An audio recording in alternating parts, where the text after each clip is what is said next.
Salve galera da Galeria do Rock! Mais uma vez aqui no nosso Templo Sagrado de São Paulo, onde fervilha toda a nossa cultura do rock, do rap, do skate, do hardcore, do punk, do metal, toda a cultura de rua aqui na galeria. Mais um programa e hoje eu vou trocar ideia com o monge Maurício Rondaco. Falei certo, monge? É isso aí, Maurício Rondaco, cara. Como Ah, é que vocês estão? beleza. Tudo bem? Sempre grande rock and roll pra sempre. Fiquei na dúvida se eu acertar o Rondaco, né? É o Rondaco, quer dizer compromisso verdadeiro. Isso que eu ia te perguntar. É. Rondaco é compromisso verdadeiro. É isso aí. É o seu nome de monge? É o meu nome de monge, é o meu nome religioso, né? Religioso. Então, como nós quando nos tornamos budistas, mesmo um leigo, né? Você quando se torna budista, você ganha um nome budista. Por quê? Legal. Porque você começa a fazer parte da família budista, da família do Buda. Então você ganha um nome e o sobrenome igual ao sobrenome do Buda, que é Shakyamuni, né? Então a gente abrevia para Shaku. Então todo mundo chama-se Shaku e um nome adicional. Então é como se fôssemos todos irmãos. Né? E aí a gente recebe um nome que pode ser ou uma missão que a gente recebe ou um reconhecimento do que a gente já faz. Eu acho que o meu são os dois. Sim. É o compromisso verdadeiro, o compromisso de levar o ensinamento budista, o Dharma, ao conhecimento das pessoas. Esse nome você recebe ou você também tem o poder de escolha? Não, você não escolhe. Você não recebe escolhe. mesmo. Você recebe ou do teu professor, do teu mestre, ou do grão-mestre da ordem. Então alguém superior que olha para você, que te conhece ou que tem algum feeling sobre você, termina te dando esse nome. Não, legal. E só que assim, você, desde os 15 anos que você é budista, que você se tornou... Eu me considero budista desde os 15 anos mesmo, que foi quando eu comecei a me interessar, comecei a ler a partir de um livro que eu comprei e aí não parei mais até me ordenar há 10 anos que eu me ordenei monge. Mas antes de ser monge, antes de ser budista, você é roqueiro. Muito roqueiro. Tocava guitarra. Tocava guitarra, Não é? tinha uma banda de rock aí na adolescência, acompanhei o surgimento de muitas bandas aqui no Brasil. Que a gente tava... Gostava de coisas, gosto ainda, né, de coisas estranhas do mundo do rock, entendeu? Que pouca gente conhece. E é isso, quer dizer, o rock sempre esteve comigo, eu sempre gostei de ouvir, ouço até hoje, ouço muito rock, tenho muita coisa, meus streamers aí são... Eu me desfiz dos meus CDs, mas converti tudo pros streamers e tá tudo lá, cara. Mas você gostava de CD, vinil, de colecionar? Sim, eu inclusive fui DJ um tempo, cara. Caramba, eu foi toquei, DJ? eu gostei. Na Fiz época curso de produção, fiz curso de DJ Tocava no de vinil produção. mesmo. Assim, ainda tenho uma coleção grande de vinil. Meus CDs eu não tenho mais, mas vinil eu tenho bastante coisa ainda. Umas coisas meio raras lá também. Mas são coisas que você não vai achar, talvez, Não mais em vai, lugar cara, nenhum, né? não vai. Eu E fico aí? pensando se eu me desfaço, se eu não me desfaço, mas eu tenho pena de me desfazer daqueles vinis ali, cara. Como é que chamava a sua banda na adolescência? Puta, lembra? cara. Não lembra? Sabe que as bandas de adolescência mudam de nome cada Todas as semana. vezes, Você muda um integrante, o cara chega, não, precisa mudar de nome na banda, né? Uma dos nomes que a gente teve foi Moros. Moros. Vinha de Thomas Moros, né? Um pensador político, filósofo e tal. Então o nome era Moros, um desses que a gente tinha. E assim, a gente tava trocando ideia aqui, né? E a gente antes. Uma das bandas, assim, a gente falou muito dos anos 80, Inocentes, Garotos Podres e tudo e tal, das nacionais.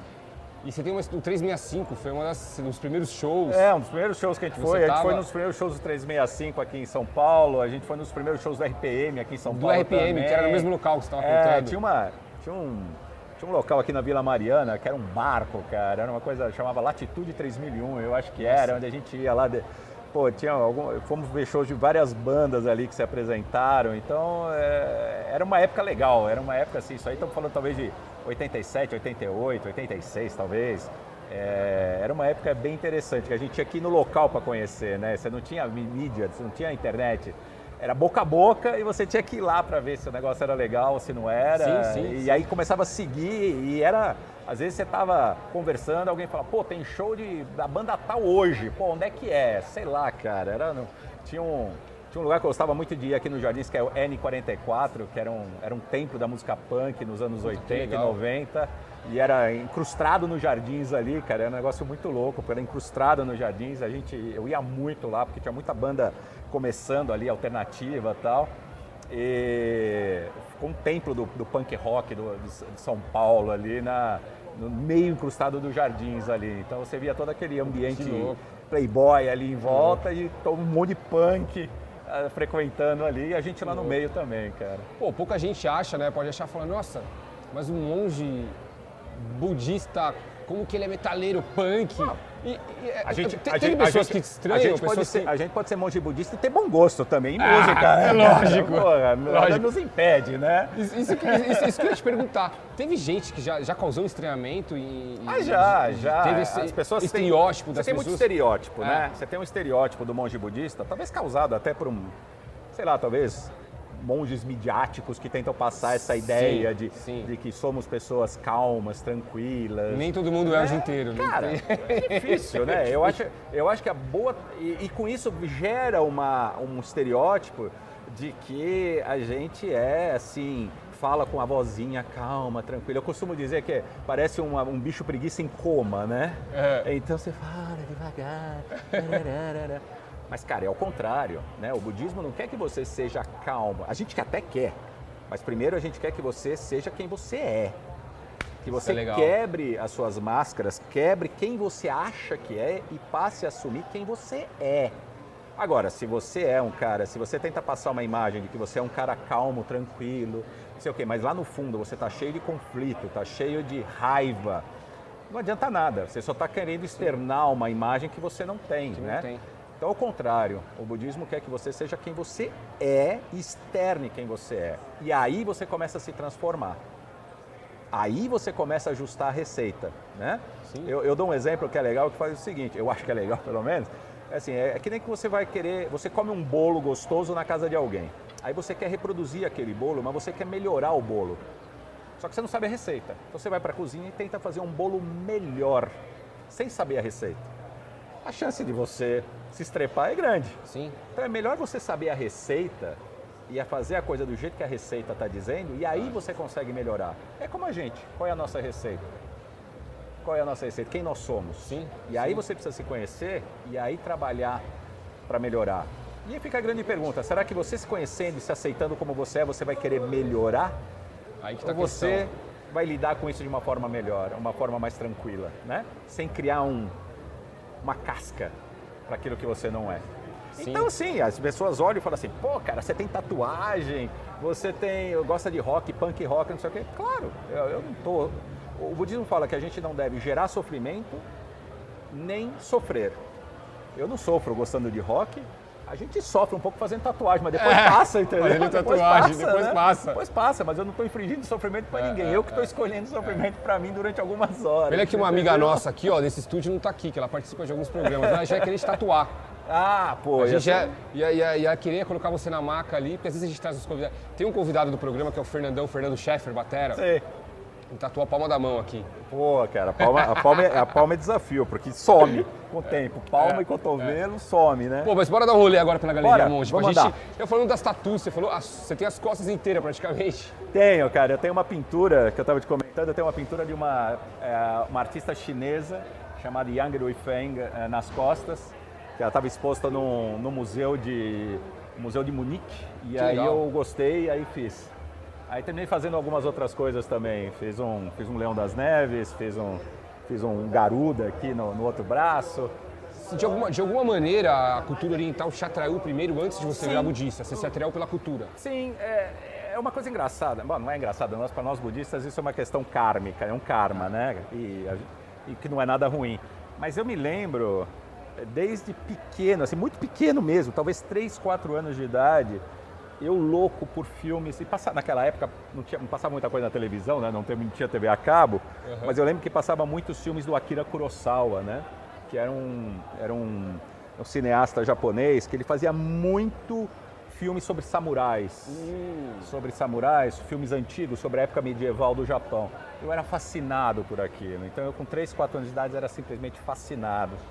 E eu morava no interior, eu morava em Campinas, nessa época, e também a gente quando vinha para São Paulo, minha mãe costumava sair com uma parente nossa, uma prima, acho que era, que sabia e que me levava a comer comida chinesa, e eu adorava comer comida chinesa, e meus pais não tinham muito hábito disso, e aí quando eu vinha para cá, ela me levava para comer comida chinesa, e eu adorava aquele ambiente do restaurante chinês, então eu sempre fui muito atraído, sabe, por essas coisas orientais, e não sei de onde veio, porque não era uma coisa familiar, nem nada, meus irmãos não têm nada disso, e eu sempre fui fascinado.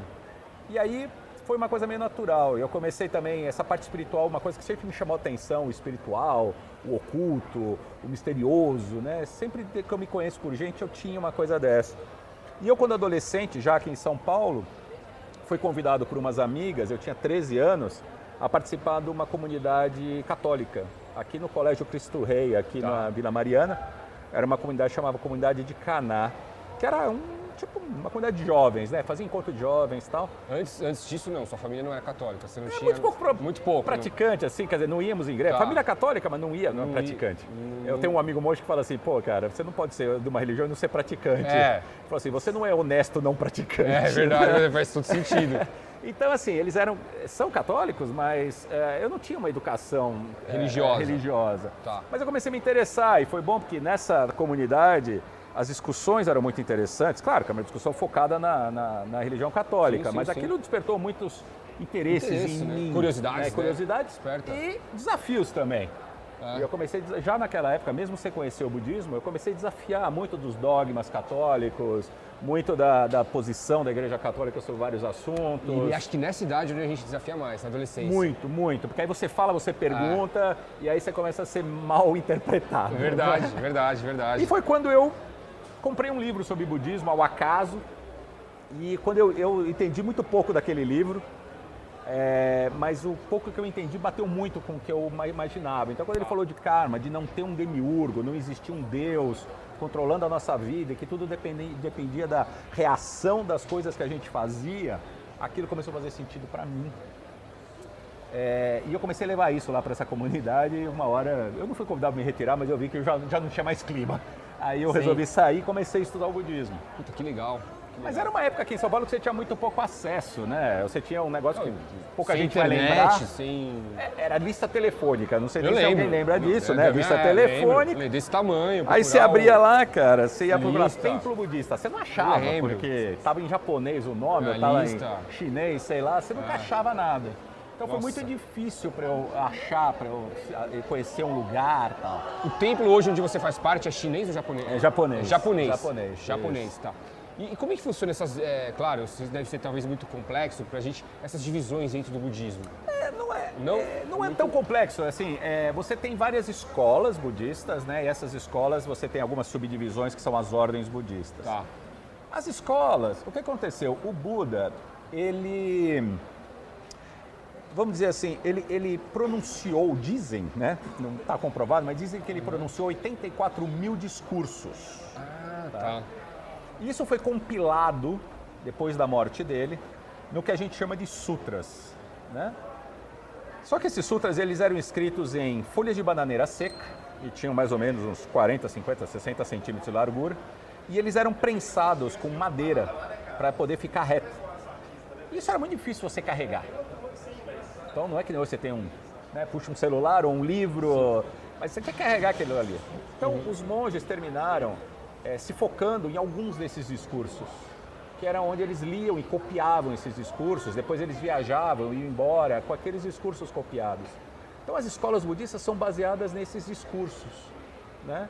Então, às vezes, o Buda falava sobre um determinado ponto de vista, de uma maneira, e aquela escola hoje assumiu aquela maneira de ver a sabedoria, de ver a coisa. E outra assume de outra maneira. Mas o caminho é um só, e o objetivo também é um só. Mais ou menos igual, se você for pegar Umbanda, você tem uma Umbanda mais tradicional, você tem uma Umbanda sagrada, você tem, assim, um modo de ponto de vista tradicional. Exato. É a mesma coisa. Ou você vê na Igreja Católica... Igreja Católica, o padre fala de um jeito... Os franciscanos, os capuchinos, os anglicanos... É verdade. Tem visões distintas, mas o caminho é um só.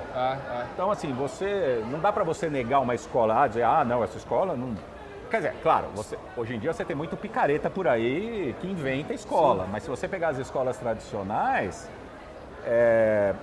não tem assim, não, essa parte do ensinamento é válida, essa não é válida, isso não existe. Cada um... Então, assim, o caminho é um, o objetivo é um. A maneira que você caminha é diferente. Você pode ir de skate, de bicicleta, correndo, é isso que muda. Você vai chegar lá. Do seu jeito. Até os centros também, quando falo de kardecismo, tem aquele Ramachis. Também, dentro, né? Cada um seguindo uma linha. Uma linha para poder chegar lá. Mas sem ferir o que é o tradicional, sem ferir o que é o ensinamento mesmo. Bora que agora eu vou te levar lá pra gente dar uma garimpada nos discos de vinil, então já vamos. que você gosta bastante. Vamos ver o que tem lá. É, que tem, pra ver se a gente encontra algumas coisas que você escutava ou escuta ainda. Apesar que o seu gosto é muito... Misfits, isso aí é bom. Ah, já? Tá vendo? O monge gosta de Misfits. Olha lá que louco. Da hora. Mas assim, quando você ingressou, assim, digamos, como monge, assim, com os outros monges brasileiros ou até internacionais, tal, até gringos, tal, que hoje você viaja muito, né? Uhum. Aliás, acho que eu falei a primeira vez que você estava na Alemanha. Depois acho que Croácia, não era Croácia, Suécia. Não, Suécia. Suécia. Eu estava na Suécia. Suécia. E acabei de chegar da Espanha. Acabou de chegar da Espanha. Exato. Você tá indo pra lá, né? Tô indo pra lá, cara. Pra Espanha.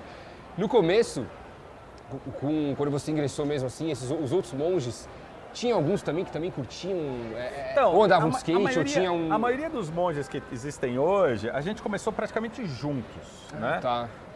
Isso foram nos primórdios da internet aqui no Brasil, eu estou falando aí em 98, 99, 2000 e pouquinho.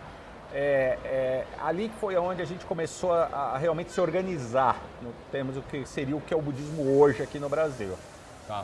Então ali nos primórdios da internet, tinha um negócio da internet que aí também, a internet já está ficando velha, né, cara? Tinha um negócio que chamava lista de e-mail. Então hoje a gente tem você tem as mídias sociais, era a mídia social do começo da internet, era uma coisa chamada lista de e-mail. Você se inscrevia numa lista de e-mail e aí você tinha um único endereço. Quando você mandava um e-mail para esse endereço, todo mundo que estava inscrito recebia esse e-mail. Sim. Então a gente ficava discutindo coisas via e-mail, né? Sim. Às vezes tinha um negócio, os fóruns, né? Começou os fóruns ali que você publicava, mas a gente ficava discutindo via e-mail. E ali um rapaz ali de Belo Horizonte criou uma lista chamada Budismo, né? E ali nasceu, a maioria dos monges que existem hoje aqui, da minha idade mais ou menos, de 50 anos, entre 50 e 60 anos, estava ali naquela lista, e nem eram monges ainda. Nem eram ainda. Né? E nem eram, tinham poucos, na verdade naquela época ali tinham 2 monges ali na lista, que era o Ricardo Mário Gonçalves, que faleceu ano passado, que foi o primeiro monge brasileiro a ser ordenado, o primeiro brasileiro a ser ordenado monge, e tinha ali o Wagner Hakushin também, que também faleceu esse ano, infelizmente, e foi meu mentor. Eram os únicos 2 monges mesmo.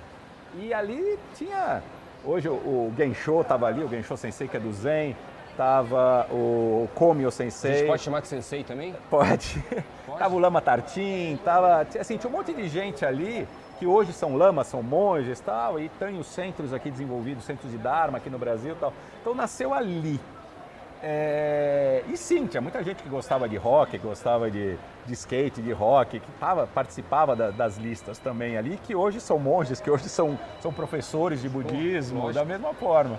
Você acha que ainda tem muito preconceito religioso no Brasil? Ah, tem. Muito, muito, muito. Nós nem tanto, quanto os budistas nem tanto, porque todo mundo acha o budismo fofinho, né? Hoje? Que hoje virou, muita gente até que nem nunca falou de budismo, hoje acha fofo, porque popularizou o yoga, por exemplo, algumas coisas que todo mundo acha que o budismo vem com esse papo de que o budismo é uma filosofia, não é uma religião, que é uma bobagem. Que é uma bobagem, né? que é uma religião. É uma religião. Claro. Mas você pode ser católico e pode ser budista. Eu falei, bom, até a página 2 eu falo, porque a hora que você descobre que a gente não acredita em Deus, nós somos uma religião ateia, que não tem Deus no budismo, aí você começa a ter conflitos. Sim. Né? Conflitos fortes ali, porque o primeiro dogma que você tem no cristianismo é a existência de Deus, de um demiurgo, de um ser regulador e criador. Sim. Então assim, você vai, mas vai até a página 2. Mas comparado com hoje... Mas hoje você tem as religiões de matriz africana hoje, que mais sofrem preconceito no Brasil. Muito. Você tem aí terreiros atacados, centros atacados, destruídos, invadidos, gente agredida na rua porque está usando contas, porque fez iniciação e está com a cabeça coberta. Isso a gente tem muito e muito pouco divulgado. Faz a gente pensar se o Brasil realmente é um Estado laico, né? Não é. Decididamente não é um Desse Estado jeito laico. não. Não é. A gente tem muito preconceito, sim. Precisamos combater isso de forma veemente. Muito. E infelizmente nos últimos anos a coisa ficou pior, muito pior. É isso que eu falo, de uns anos pra cá. As pessoas começaram a se revelar de uma maneira assustadora. Né? É verdade. Assustadora. Então, e aí você vê umas coisas malucas, do tipo assim, a gente ter um terreiro ser destruído numa favela, por exemplo, numa comunidade. Sim, no Rio de Janeiro, já aconteceu lá. Porque o traficante era de uma outra religião e É, mandou não, destruir uma coisa. Quer dizer, surreal. Assim, fala assim, peraí, tem alguma coisa errada nessa história, né? Não que o traficante não mereça ter uma religião, que eu acho que ele tem que ter, é o principal cara que tem que ter. Agora, porque é uma religião do outro, ele vai mandar destruir, cara, tem uma coisa estranha aí nessa história, né? Sim. Então as coisas estão tomando uma dimensão, infelizmente, no Brasil, muito obscura, vamos assim dizer. Surreal. Agora, a gente não sofre tanto por causa disso, porque todo mundo tem assim, o Dalai Lama como um ícone, e o Dalai Lama é um cara fofo, e tudo parece fofo, porque nós somos caras tranquilos, calmos, Que falam assim, que falam pausadamente. Que é que tudo mentira. Que a gente só ouve música New Age, né? Nada. Se te mandasse entrar naquelas salas lá que tem, que você quebra tudo, já viu? Pô, deve ser mó da hora, não deve ser legal pra você descarregar? Você desopila total, Quebra cara. tudo, quebra... Mano, você fazer só de vontade de você fazer um box, cara. Você treinar boxe. Arte marcial, como a gente tava falando. O jiu-jitsu, que você... Isso. Faixa marrom. Eu parei na azul, mas não treino há muitos anos. A gente comentou de jiu-jitsu. O que aquilo te faz descarregar... Pô, você sai... Você cansa, cara, mas você cansa de uma maneira prazerosa, né, cara? E aquilo não diz se você é uma pessoa calma ou menos calma. É um momento que você consegue extravasar.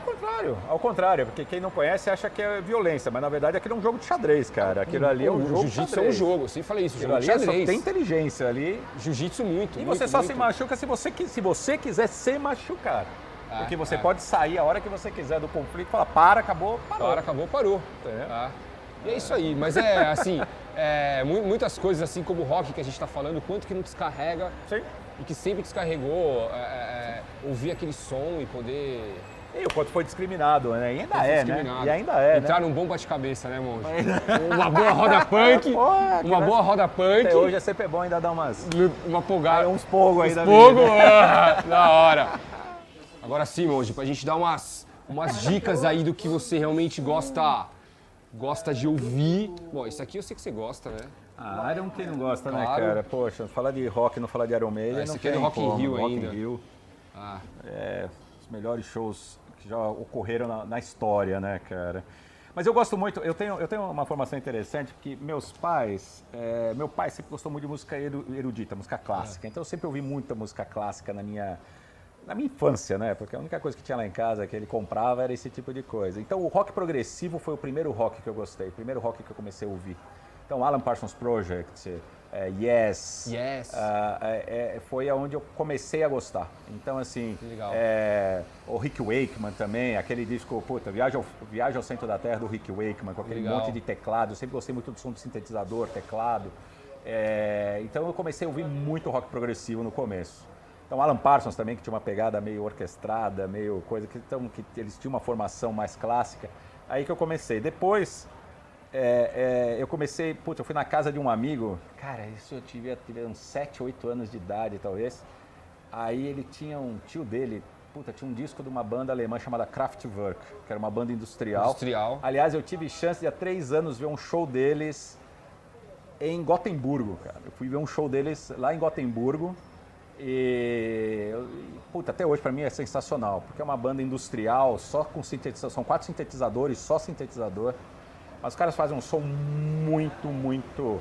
Foi uma banda de 50 anos, mas é muito legal, é um som meio até pesado assim, mas é bem legal. Aliás, eu ia te convidar pra você ir no show do GBH comigo agora. Se você estiver no Brasil, galera? Cara, se liga, 27 de novembro, GBH. A lenda, GBH. Aí cheguei aí. Então velho, hein? Pode ser uma das últimas vezes. Pois é. Vão. Porque aí eu cheguei aí. Cheguei Exploited, GBH, Yoke Subs, Misfits. Então a gente chegou. Aí cheguei aí. Aí cheguei num punk, um negócio mais que eu gostava pra caramba, mais pesado. Alien Sex Find, que eu te falei, que é uma banda muito louca, que eu também a gente ouvia muito. Aí PIL, né? Do Johnny Lydon. E fomos, cara. Aí começaram nos anos 80, 90, esses caras começaram a vir pro Brasil fazer show. Sim. Então, eu ia muito, cara. A gente gastava o dinheiro que eu não tinha, a gente gastava indo nesses shows. Aí tinha umas coisas um pouco mais leves, que a gente terminava ouvindo, mas Echo and the Bunnymen, Depeche Mode e tal. Depeche Mode eu gostava muito por causa dos sintetizadores que eu te falei que eu gostava, sim. Então eu sempre gostei da pegada do Depeche. E pelas letras das músicas também, que são letras um pouco mais espiritualizadas, questionadoras e tal. Então eu sempre gostei das letras do Depeche Mode. Muito, cara. Você dá uma dica aí pra gente, Monge Maurício. Vamos ver o que você acha aí. Temos aqui, Vamos ver o que você acha aí pra dar uma dica pra gente aí. Bom, começa pra aqui galera... com Rush, cara. Rush galera Real, escutar em casa. Rush foi outras bandas também do começo que eu comecei a gostar desde a primeira vez que eu vi Tom Sawyer. Vou mostrar isso pra galera. Ó, esse aqui tá lindo, hein? Isso aqui diz, putz, caraca. E que capa, né? A gente falou de dragão. Capa, cara. Dragão. A gente comentou de dragão hoje. Dragão com influências brasileiras, um pouco estereotipada, né? Estereotipado, mas não é aquele dragão japonês, chinês, né? Dragão misturado com Carmen Miranda, né? Com o Carmen Miranda. Mas o Rush é espetacular, cara. Aí a gente tem. Aqui me lembra. O que falar dessa banda? Starway to Heaven, né? Mas Whole Lotta Love. You Shook Me, putz, cara, são músicas assim que me lembram muito coisas boas da vida, né? Coisas boas da vida. Acho que Led Zeppelin participou da minha vida muito ativamente. Puta, que legal, que legal. Cara, não importa que a gente goste de coisa pesada, tudo, mas essas bandas mais clássicas foi a base de tudo isso que veio depois. Sim. Então você ouviu um Rush, ouviu um Led Zeppelin. Deep Purple, isso tá no... Deep Purple, cara, começo. é ali. Ali que a coisa, Black Sabbath, é ali que tá, cara. É o que a gente precisa entender, precisa ouvir, né? Black Sabbath acho que é a melhor banda do mundo, não é? Puta, cara. Tá lá, viu? Tá lá. Cara, então, vamos ver aqui o que mais que a gente acha. O que sai mais aqui, daí? Cara. Não, pô, McCartney tem um show espetacular, cara. Pô, o show é muito bom. O show deles é bom. Como é o show? Renaissance, cara. Renaissance. Essa coisa de velho, mas...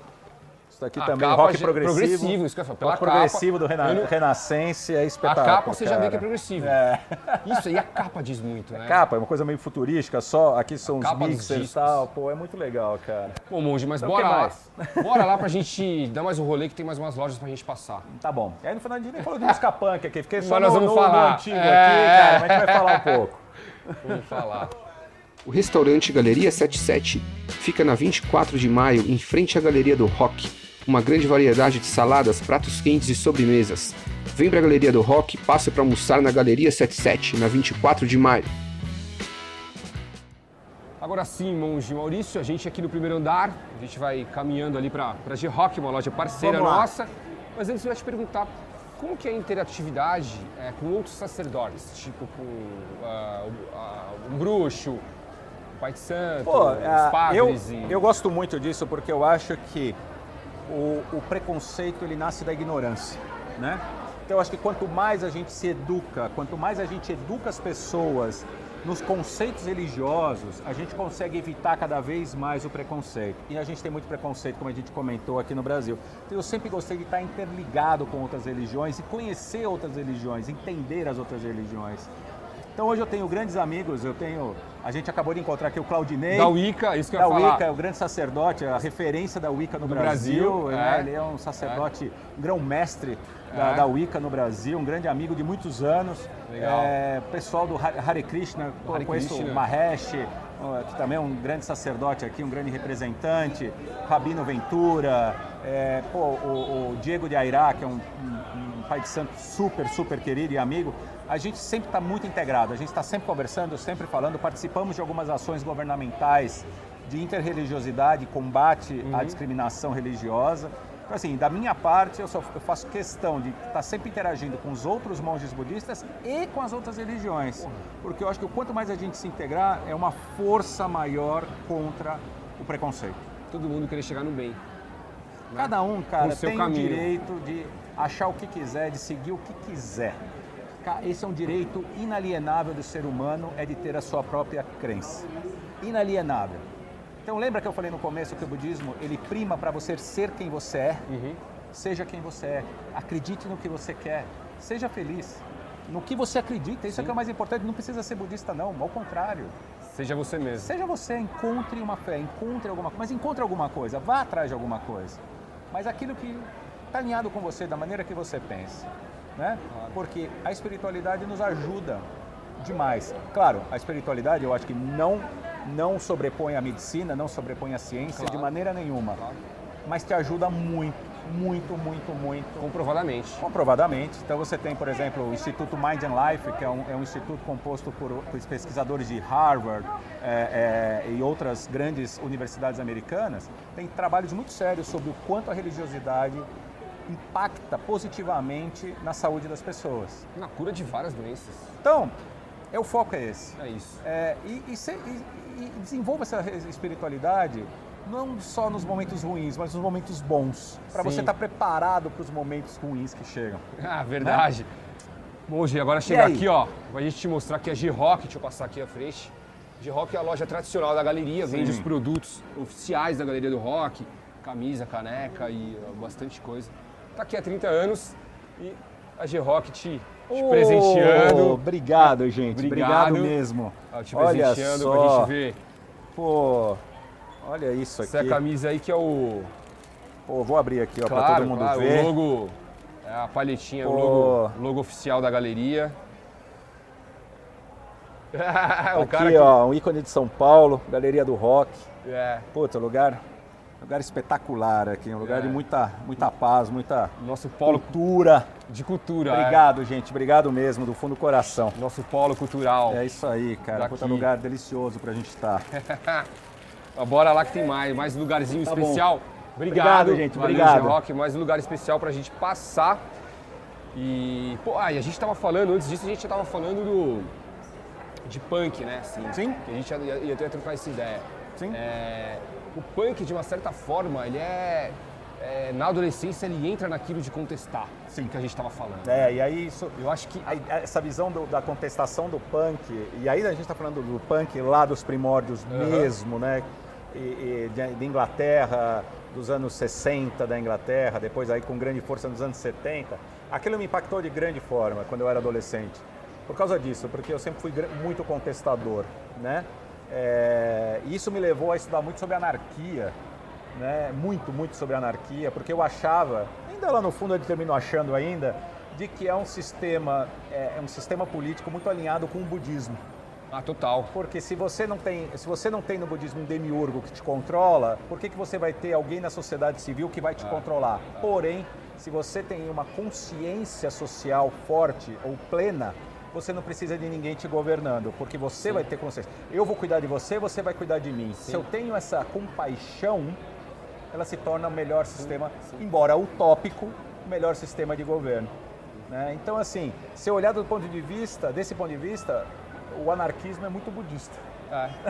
E acho que a forma de você também conseguir falar sobre as injustiças sociais nas letras. Sim. Aí você tem nisso, você tinha uma classe trabalhadora na Inglaterra, né, oprimida ali, com uma vontade de falar, né, e uma revolta grande também, e canalizou isso para a música, né?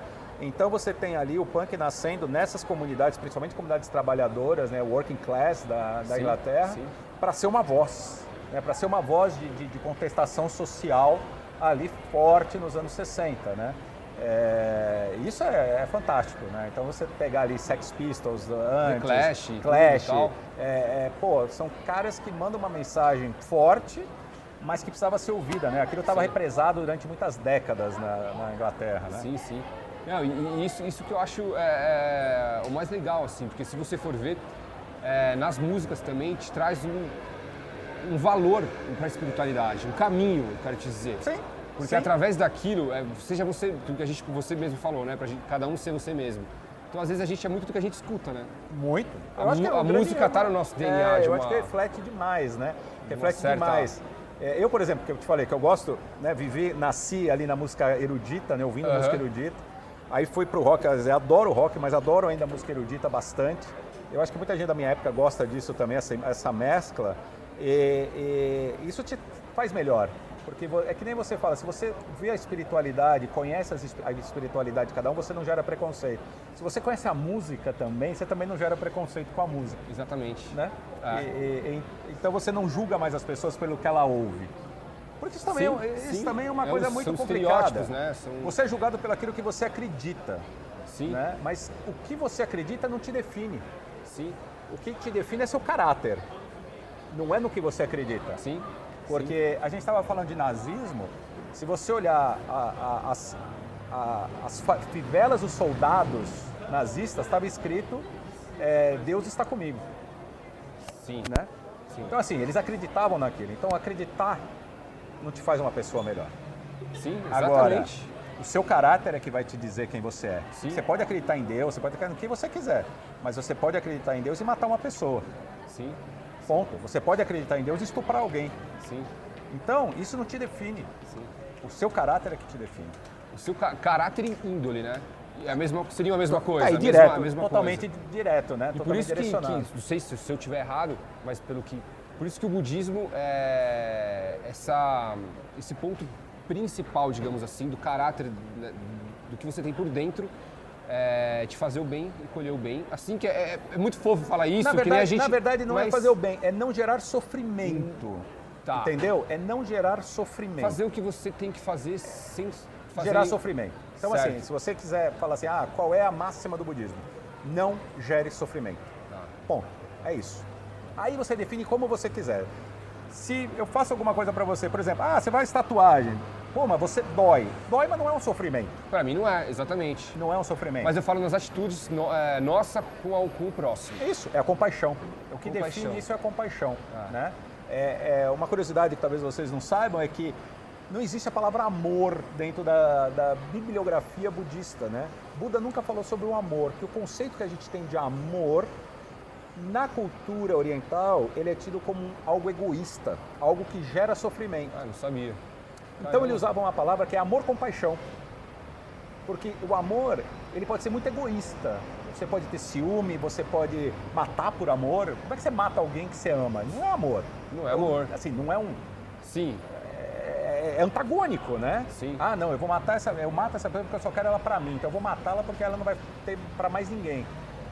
Então ele falava só dessa dualidade. Não é dualidade, mas desse complemento. Amor, compaixão. Então é o seguinte, além de tudo, a compaixão quer o teu bem mais do que a mim mesmo. Quer dizer, eu vou fazer tudo para que você esteja bem. Então eu te amo a tal ponto de que eu quero que você esteja bem, mesmo que não seja comigo. Né? No caso de um relacionamento amoroso, né? mas a gente se colocar no lugar do próximo, né? Seria isso. Uma vez eu estava dando aula para umas crianças de 7, 8 anos numa escola, né? Que eu dava aula de budismo para essa escola uma vez por ano. E aí eu estava explicando esse negócio de compaixão, aí um menininho, talvez uns 9 anos, falou assim, eu já entendi, monge. Então é o seguinte, compaixão é quando a gente veste o sapato do outro, né? Porque o sapato do outro nunca encaixa no nosso pé direito, mas a gente vê como é que a pessoa se sente quando está usando o sapato dela, né? Interessante. Eu olhei assim e falei, tá aí. Caramba. É isso, eu uso esse exemplo até hoje. Então é quando você veste o sapato do outro. Você sabe onde aperta, aonde ele está confortável. Então isso é compaixão. E principalmente o que a gente falou do que vem de dentro, né? Do caráter, Isso te... E mesmo que As você... suas ações do seu dia a dia, né? E mesmo que você seja um ateu, tá Exatamente. ótimo, não tem problema nenhum. Porque o que vale é o que você faz. Não tem problema nenhum, é o que você vale é o que a faz, gente é a sua faz. atitude. Atitude. É sua Atitude com as outras pessoas. Né? E com o mundo, né? Pois é. Que aliás, a gente falou muito de Inglaterra, falou do punk, mas como esse monge não é só punk, é um monge metaleiro também, Olha que legal. agora eu vou, pra gente apresentar a WA Esportes aqui, nossa Francis, E aí, monge tudo bem? Maurício, Prazer, tudo bom? Muito obrigado. Obrigado. nossa loja do Iron Maiden na galeria. E como você viu, esses são produtos oficiais do Iron, tudo reconhecido pelos patrões, pelo Bruce, pelo Steve Harris. Legal. Atualmente, né, com essa apresentação do Bruce com a camisa nossa que vai vir pra Copa aí, Copa. ou Que que já legal. deve vir, porque eu não sei quando é que vai ser apresentado, né? Já que essa semana, já estamos na semana da Copa. A gente tá bombando aí, galera na procura e É. seja bem-vindo aí Obrigado. na loja. E essa pegada agora de samurais que eles têm agora tá totalmente alinhada Sim, com a gente, com comigo, você. cara. Tá que, tudo isso que eu adoro falei, isso, do essa coisa Senjitsu, de né? Samurais e isso me lembra, eu estava comentando aqui dos filmes de Akira Kurosawa que eu assistia, né, sobre samurais, o que foi que me levou ao budismo, que me levou a gostar disso, a estudar, foi justamente isso. E aí eu fiquei muito contente que o Aro agora está nessa pegada também. Porra, foi que muito legal. bom, cara. Só. Demais. Pela Não, sua ó, vinda aqui, a gente quer te presentear, sabendo que você é um fã do Iron. Obrigado, A gente quer te cara. presentear com um produto nosso que é bem Pô, vendido. obrigado. Espero que você goste, espero que você curta. Vamos lá. Deixa eu segurar aqui, Segura que você aqui. pode abrir. Ô, Essa é a nossa camisa representação do Putz. álbum Fear of the Dark. escutou bastante esse cara, disco? nossa, foi o que eu mais escutei na vida. Que da hora, cara? que da hora. Fear of the Dark, eu acho que foi o que eu mais escutei na vida. Puta, cara, legal. muito obrigado. É uma Linda, camisa tá linda. muito que sai Dá pra ver, mas bastante tô aqui pra arrepiado gente. pra caramba aqui, da viu? hora, velho, Tô arrepiado que da pra hora. caramba. Puta, cara, muito obrigado, viu? Esse é o presente da loja pra você, Poxa. sabendo que você é um fã de Iron. Pô, cara, A gente muito tá te obrigado. presenteando com ela. Nossa. E galera, Copa do Mundo, vem pra cá. Pegar uma sacolinha. Passa na WA muito aqui, ó. obrigado, cara. Novidade. Meu querido. Isso aí, venham aí, cara, porque olha, espetacular isso aqui. Vocês precisam, quem não conhece, tem que vir conhecer, urgente, tá bom? Francis, obrigado. Obrigado, Satisfação, Francis. Fernando. Obrigado, meu Valeu, querido. cara, Vamos lá. muito Vou te obrigado. falar uma Tá sacolinha, bom, tá obrigado. Agora sim, Monge, estamos no lugar mais zen da Galeria do Rock. Pois é, pouca gente conhece. Tem um jardim aqui no rooftop da Galeria do Rock, hein, cara? Pra te trazer aqui, a gente queria que você conhecesse. Pô, muito legal. E quanto que não é importante você ter um... A gente fala porque tá aqui, mas eu ia te falar assim, um espaço, um tempo no seu dia para você conseguir meditar e refletir alguns segundos, né? Olha, eu acho que hoje em dia é primordial que a gente tenha esse tempo para nós. Nem que seja antes de você dormir, cara, que você deite na tua cama e reflita É sobre... um momento bom antes de dormir. Sobre tudo que você fez no dia, sabe? Sobre tudo que aconteceu no dia para você. Às vezes a meditação não precisa ser tão formal assim. Você não precisa sentar num lugar especial. Claro, se você tiver, ótimo. Essa é a minha pergunta. Essa era a minha É. Essa é a questão que eu Pois queria é. levantar. Nem todo mundo pode ir para uma floresta hoje, para dentro de uma caverna meditar, Ou que não tem seria essa o ideal. facilidade. Ou não- Eu não tenho uma facilidade Pois de fazer as... Porque o pessoal olha pra mim e fala, meu, mas você é mal agitado, vai meditar. Eu falo, meu, pra mim talvez não é tão fácil que nem é pra vocês. Mas isso eu consigo fazer, chegar, parar um momento do dia. Isso pra mim é uma meditação. Meditação, o princípio da meditação é você E ter refletir. atenção plena, é você prestar atenção em alguma coisa. Isso é meditação. Meditação não é você, o ato de meditar não é você sentar de perna cruzada no chão, fechar o olho e respirar. Não, Puta, que legal. não é. Isso não é a meditação. A meditação é atenção plena. E a atenção plena está nisso. Você prestar atenção em alguma coisa e digerir aquela coisa. Então, cara, uma meditação é você refletir sobre o seu dia, é uma meditação. Então, Legal. você sentar 10 minutos, 15 minutos antes de você dormir, deitar e refletir sobre o que você fez, refletir sobre as consequências do que você fez durante o dia, sobre o que você pode fazer melhor amanhã, isso é uma grande meditação que a gente pode fazer. Grande meditação, né? Simplesmente parar, a gente não consegue fazer isso em todas as atividades do dia, mas escolher uma que você realmente preste atenção no que você está fazendo. Porque a gente faz as coisas hoje de forma muito automática. Você escova o dente de forma automática, você toma banho de forma automática, você não sente Não, nada. eu tô escovando o dente, eu já saio falando na sala com o meu irmão, tô pois é. conversando, não para fazer E aquilo. uma vez uma mestre zen, a mestra Heila, da África do Sul, ela falou assim, olha, eu medito escovando o dente. Então eu pego a pasta de dente, eu pego a escova, eu vejo a pasta sendo colocada em cima da escova, eu abro a água, eu sinto a torneira, eu ponho a escova e eu vou escovando um dente por vez, eu vou sentindo a escova um dente por vez. E toda vez que eu tenho que pensar numa outra coisa, eu volto para a sensação da escova no meu dente. Eu passo 10 minutos escovando o meu dente, mas é a hora que eu medito. Né? Eu achei isso muito legal. Né? Então, assim, é um momento só do seu dia que você precisa para isso, 5 minutos. Puta, 5 minutos por dia. 5 Pra minutos. te trazer também aquela Isso. paz interior.